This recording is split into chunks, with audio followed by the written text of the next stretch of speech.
शुक्रिया ठीक है बिल्कुल फिट हो। साढ़े प्यारे भाई सऊदी अरब और दुबई कने फोन मारी पैन के बरकत भाई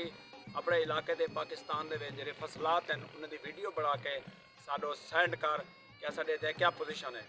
अल्हम्दुलिल्लाह दोस्तों राड़ बेहतरीन है पाकिस्तान दे बेहतरीन फसल तय पाए ये भी तो कुछ कहने हैं जलाल खान जी राड़ मौजूद इसे कोई या पानी लगने या नहीं लगना क्या पोजीशन है?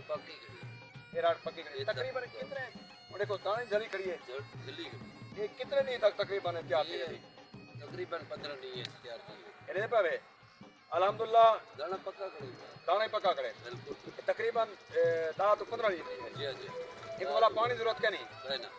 सलाम अच्छा एक पानी जरूरत ही क्या नहीं है ना दोस्तों ये फसल है दे पावे अल्हम्दुलिल्लाह तैयार थी चुके और मदीनी तो भी कहने एक किनोला इधर नाल वाला किनोला ही है ये पक्का करे किनोला ही पक्का करे जबरदस्त बिल्कुल ये किनोला इन्हें पहले तैयार थी भी थी इन्हें गंदम कलो या इन्हें बाद तैयार थी बराबर बराबर किनोला बराबर तैयार थी किलो गंदम किलो किनोला जी जी ये तकरीबन ये भी 15 दिन तक तैयार थी और किनोला भाई जी जी सारे दोस्त है बाप दे पैन आज का जरा सारा ब्लॉग आ ये तो को दिखा देते थे एक गंदम दा गंदम बड़ा मदीद भी तो को दिखे है बेहद शुक्रिया थैंक यू।